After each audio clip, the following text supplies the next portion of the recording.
Media times news channel देखे आप सभी दर्शकों का बहुत बहुत स्वागत है। मैं हूं रमनदीप कौर। इस वक्त की बड़ी खबर आ रही है प्रयागराज से। क्या है पूरा मामला, देखने के लिए बने रहिए हमारे। संगम नगरी प्रयागराज के करेली इलाके में जिस तांत्रिक ने शख्स को पोते की बलि देने के लिए उकसाया था, उस तांत्रिक मुन्ना को आईपीएस राजकुमार मीना की टीम ने गिरफ्तार कर लिया।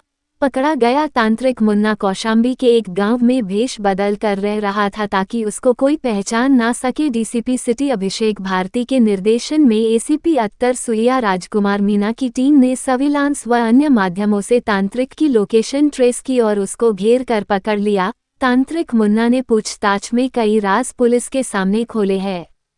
फिलहाल पुलिस मुन्ना के खिलाफ विधिक कार्रवाई कर रही है।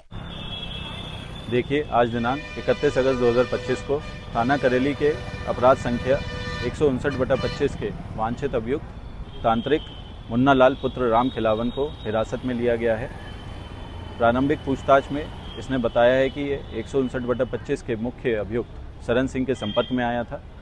वह तंत्र मंत्र की विद्या से उसको भ्रमित कर हत्या के लिए प्रेरित किया था। इसमें अग्रिम विधिक कार्रवाई प्रचलित है। उत्तर प्रदेश सरकार ने दोपहिया वाहन चालकों की सुरक्षा को सुनिश्चित करने के लिए आज 1 सितंबर से नो हेलमेट नो फ्यूल अभियान शुरू किया है। वहीं जब प्रयागराज में पेट्रोल टंकियां पर इसका रियलिटी चेक किया गया तो सारे आदेश कागजों में नजर आए और टंकियां पर खुलेआम बिना हेलमेट के पेट्रोल देते नजर आए पेट्रोल पंप कर्मचारी। यह विशेष सड़क सुरक्षा अभियान 1 से 30 सितंबर तक पूरे राज्य में लागू रहेगा। इसका मुख्य उद्देश्य हेलमेट के उपयोग को बढ़ावा देना और सड़क दुर्घटनाओं में कमी लाना है। इस अभियान में परिवहन, पुलिस, राजस्व और जिला प्रशासन के अधिकारी मिलकर महत्वपूर्ण भूमिका निभाएंगे। मुख्यमंत्री योगी आदित्यनाथ ने इस अभियान को लेकर कहा कि इसका लक्ष्य नागरिकों को दंडित करना नहीं, बल्कि उन्हें कानून के अनुरूप सुरक्षित व्यवहार अपनाने के लिए प्रेरित करना है। उन्होंने जोर देकर कहा कि ईंधन तभी जब हेलमेट सिर पर हो। सीएम ने प्रदेशवासियों से इस अभियान को सफल बनाने के लिए सहयोग की अपील की है। उन्होंने सभी नागरिकों, पेट्रोल पंप संचालकों और तेल विपणन कंपनियों से सहयोग की अपील की है। अभियान का मूल मंत्र है हेलमेट पहले, ईंधन बाद में। इसके तहत पेट्रोल पंपों पर बिना हेलमेट के दोपहिया वाहन चालकों को ईंधन नहीं दिया जाएगा। खाद्य एवं रसद विभाग के माध्यम से पेट्रोल पंप स्तर पर समन्वय और निगरानी सुनिश्चित की जाएगी। वहीं जब इस पूरे मामले पर रियलिटी चेक किया गया तो प्रयागराज के करेली, मीरापुर व अन्य इलाकों की पेट्रोल टंकियां पर अभी भी बिना हेलमेट के पेट्रोल देते नजर आए पेट्रोल पंप कर्मचारी। जब उनसे इस पर जानकारी की बात पूछी गई तो उनको जानकारी भी थी, मगर उनका कहना था कि अभी कोई लिखित में आदेश नहीं आया है, सिर्फ न्यूज़ में पढ़ा सुना है। बता दें, यह अभियान न केवल सड़क सुरक्षा को बढ़ावा देगा बल्कि हेलमेट के प्रति जागरूकता भी फैलाएगा। ये पहल उत्तर प्रदेश में सड़क दुर्घटनाओं को कम करने और दोपहिया वाहन चालकों की जान बचाने की दिशा में एक ठोस प्रयास है। सभी नागरिकों से अपील है कि वे इस अभियान का हिस्सा बनें और हेलमेट पहनकर सुरक्षित यात्रा करें। प्रयागराज के भगवतपुर ब्लॉक में उस समय सनसनी फैल गई जब सोरांव ब्लॉक के पदरैया ग्राम पंचायत की पंचायत सहायक शमशीर बनो ने ब्लॉक परिसर में पहुंचकर ग्राम सभा कुसुमा के पंचायत सहायक एवं ब्लॉक अध्यक्ष प्रवीण यादव के साथ मारपीट कर दी। घटना ने पूरे ब्लॉक परिसर को हिलाकर रख दिया। पीड़ित प्रवीण यादव ने बताया कि हाल ही में उसे ब्लॉक अध्यक्ष चुना गया था। इसके बाद उसने पंचायत सहायकों का एक ग्रुप बनाया और उसमें शमशीर बनो को भी जोड़ा, लेकिन महिला भी अध्यक्ष बनना चाहती थी। इसी वजह से वह ग्रुप में लगातार अपशब्दों का प्रयोग करने लगी। जब उसने विरोध किया तो शमशीर बनो ने फोन पर भी गाली गलौज शुरू कर दी। प्रवीण ने कहा कि उसने उसी लहजे में जवाब दिया, जिसके बाद महिला ने उसे सबक सिखाने की धमकी दी। प्रवीण के अनुसार शुक्रवार को शमशीर बनो ने दूसरे नंबर से फोन कर कहा कि भगवतपुर ब्लॉक में मीटिंग है, आप पहुंच जाइए। जब वो ब्लॉक पहुंचे तो कोई मीटिंग नहीं थी। उसने एडीओ से बात की, जिन्होंने कहा कि बात करो, कौन कब तक आएगा। इस पर प्रवीण ने महिला को फोन किया तो उसने कहा आप 10 मिनट रुको, मैं पहुंच रही हूं। थोड़ी देर बाद शमशीर बनो ब्लॉक पहुंची और सीधे हॉल में आई। वहां मौजूद लोगों से उसने पूछा कि ईडीओ साहब कहाँ हैं, तो लोगों ने बताया कि वह बाहर गए हैं। इसके बाद वह अचानक प्रवीण यादव के पास पहुंची और बिना कुछ कहे अपनी चप्पल उतारकर मारना शुरू कर दिया। प्रवीण यादव ने बताया, मैं उनसे बचने के लिए इधर उधर भागता रहा, लेकिन वह लगातार मेरे पीछे पड़ी रही। वहां मौजूद लोग देखते रह गए। मुझे मीटिंग के नाम पर बुलाकर इस तरह अपमानित किया गया। मैं प्रशासन से गुजारिश करता हूं कि मुझे न्याय दिलाया जाए। उन्होंने कहा कि पूरी घटना से वह मानसिक रूप से आहत हैं और दोषियों के खिलाफ कार्रवाई के लिए एयरपोर्ट थाने जाकर औपचारिक शिकायत दर्ज कराएंगे।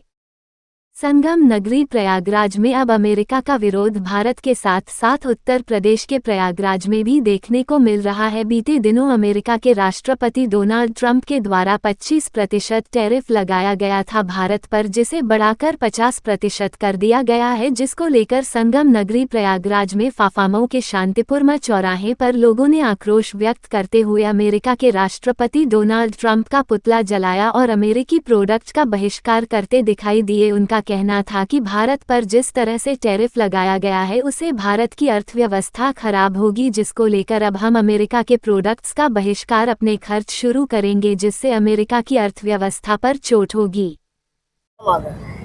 ये अमेरिका के जो राष्ट्रपति हुए हैं डोनाल्ड ट्रंप जी, उनका मनमाना पूरा खेल है और उन्होंने भारत से जो निर्यात होकर प्रोडक्ट जाते हैं और अमेरिका में वो खरीदे जाते हैं उस पर उन्होंने टैरिफ लगा दिया, जिससे हमारे प्रोडक्ट वहाँ महंगे हो गए और उनके प्रोडक्ट हमारे यहाँ घर घर यूज किए जाते हैं।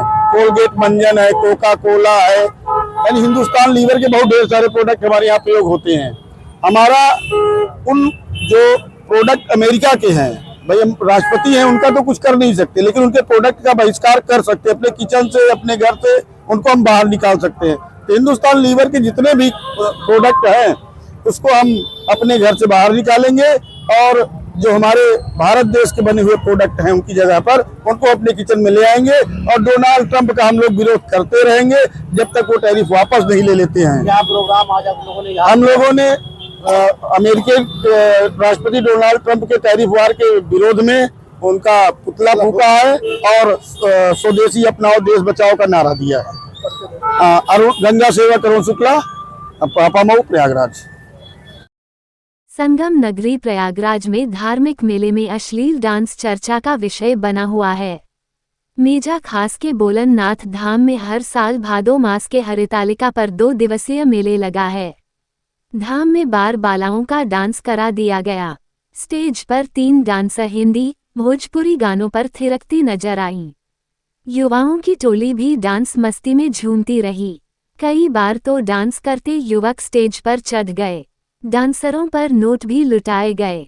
अश्लील डांस के दौरान कई बार हंगामा हुआ। युवकों के बीच कहासुनी धक्का मुक्की हुई। हालांकि आयोजन कराने वाले युवक स्टेज से अन्य युवकों को भगाते नजर आए। अश्लील डांस का ये वीडियो अब तेजी से वायरल हो रहा है। धार्मिक मेले में ऐसी डांस पार्टी को लेकर तमाम लोग विरोध जता रहे हैं। असल में यह मेला खासकर महिलाओं के लिए जाना जाता है। धार्मिक स्थल पर बड़ी संख्या में महिलाएं पहुंचती हैं, परिवार के साथ बच्चे होते हैं। उसी जगह पर स्टेज पर अश्लील डांस महिलाओं को शर्मसार करने लगा। प्राचीन धाम स्थल पर अश्लीलता भरे गानों की शाम से रात तक चलती रही। 12 रबीउल 12 वफात के मद्देनजर आज खुलदाबाद थाने में पीस कमेटी की बैठक हुई। एसीपी कोतवाली रवि गुप्ता की अध्यक्षता में हुई इस बैठक में इलाके के संभ्रांत नागरिकों के साथ जनप्रतिनिधियों ने भी हिस्सा लेकर 12 वफात के जुलूस के रुट की जानकारी दी। इस मौके पर एसीपी कोतवाली ने सकिल के थानों को मुस्तैदी का निर्देश दिया। बहुत लोग 12 वफात का भी पर्व बोलते हैं, जश्न ईद मिलादुन नबी भी कहा जाता है।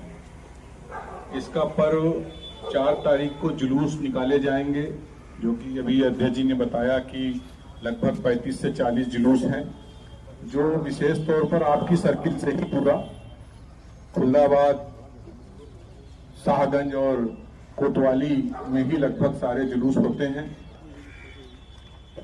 और अभी साहब यहाँ पर मौजूद है, शाहगंज से भी कई जुलूस निकलते हैं। हम लोग जब मीटिंग करेंगे और उसकी भी चर्चा कर लेंगे। क्षेत्र में जो हम पार्षदों की जिम्मेदारी है साफ सफाई की, हमारे सभी समस्त माननीय पार्षद, हमारे रमीश साहब बैठे हैं, हमारे अटाले के पार्षद सरफराज चचा बैठे हैं, हमारे अब्दुल समद साहब हैं, अनीस भाई हैं, तमाम हमारे पार्षद साथी हैं, जिम्मेदार लोग हैं सब लोग। ये अपनी जिम्मेदारी के तहत जो सफाई व्यवस्था है वो हम लोग करा ही देंगे और अमन चैन के लिए हम लोग बैठे रहते हैं। हमारे अध्यक्ष जी, पीस कमेटी के प्रेसिडेंट, इन्होंने सबको एकजुट बना रखा है और कहीं ना कहीं सारी मीटिंगों के कोरम पूरा करके और ये सबको एक मंच पे बुलाकर शहर की शांति व्यवस्था को बनाने में बहुत बड़ा इनका योगदान रहता है। और रघुनाथ द्विवेदी जी हमारे आते रहते हैं सारे त्योहारों में। दिगंबर त्रिपाठी जी बहुत जिम्मेदारी के साथ अब की भी ये मुहर्रम में ताजिए को लेके आगे आगे चल रहे थे और इन्होंने बताया ब्राह्मणों का इतिहास भी कि किस तरह के तरीके से ब्राह्मणों ने जो है अपना इतिहास करा था। बहुत लंबी बात है, बाद में ये कभी बताएंगे। बहरहाल जहां आपको हमारी जरूरत पड़ेगी सर, हम लोग आपके साथ रहेंगे और इस त्योहार को भी शांतिपूर्वक संपन्न कराया जाएगा इंशाअल्लाह। इसी के साथ अपनी बातों को देश दुनिया की खबरों के लिए world media times news channel को सब्सक्राइब करें।